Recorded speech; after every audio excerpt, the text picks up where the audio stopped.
Dans le thème 3B, tu as certainement étudié le réflexe myotatique. Tu dois avoir compris que le réflexe myotatique, c'est la contraction d'un muscle en réponse à son propre étirement.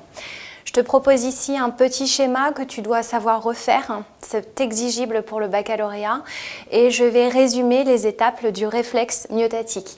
Donc le titre, le circuit monosynaptique de l'arc réflexe myotatique. Monosynaptique, je vais t'expliquer rapidement pourquoi. On qualifie ce circuit de monosynaptique, mono unique, synapse, une seule synapse. Et la synapse qui fait l'objet d'une autre vidéo, je t'expliquerai comment se passe le transfert du message nerveux au niveau d'une synapse. Alors dans le cadre du réflexe myotatique, tout commence par un stimulus. En 1, le stimulus va être par exemple un coup de marteau au niveau d'un tendon. Alors le tendon, en l'occurrence, c'est la zone qui relie le muscle à l'os que je n'ai pas représenté ici. J'ai mis l'extrémité du muscle, c'est mon stimulus. Ce coup de marteau va étirer les fibres musculaires. En l'occurrence ici, ces fibres un petit peu modifiées qu'on appelle ici le fuseau neuromusculaire. Autour de ces fibres est enroulé le dendrite du neurone sensitif. À cet endroit-là, l'action mécanique va être transformée en message nerveux électrique qui va être acheminé le long de cette fibre nerveuse qu'on appelle une fibre sensitive afférente. Elle arrive au niveau du centre nerveux qui est la moelle épinière. À cet endroit-là, tu as le corps cellulaire du neurone et puis ici, l'axone du neurone qui va ensuite transmettre via une synapse, un relais synaptique, le message nerveux à un nouveau neurone qui, lui, est le motoneurone ou neurone moteur qui va alors émettre via son axone un message nerveux moteur vers le muscle qui a été lui-même stimulé.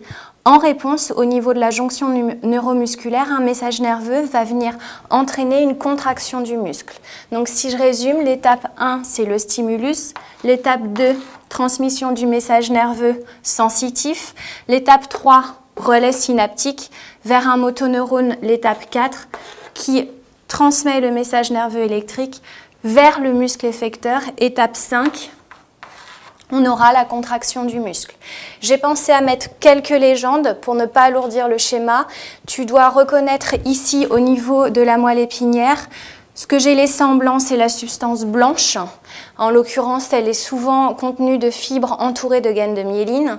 Et puis, ce que j'ai mis en pointillé ici, c'est la substance grise qui contient les corps cellulaires. Tu reconnais ici le noyau de mon neurone moteur et ici le noyau de mon neurone sensitif.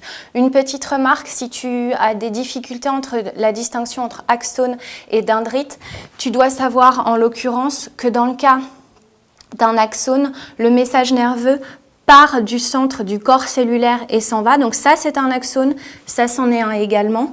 Alors que dans le cas d'un dendrite, le message nerveux arrive vers le corps cellulaire. Donc ça, c'est une dendrite un peu particulière, elle est très longue. Alors qu'ici, ça, c'est aussi une dendrite, mais beaucoup plus courte. Donc entre axone et dendrite, la différence entre les deux, c'est surtout le sens du message nerveux. Et puis l'axone, on n'en a toujours qu'un seul par neurone, alors qu'on a plusieurs dendrites par neurone. Voilà, en quelques mots, le circuit monosynaptique de l'arc réflexe myotatique.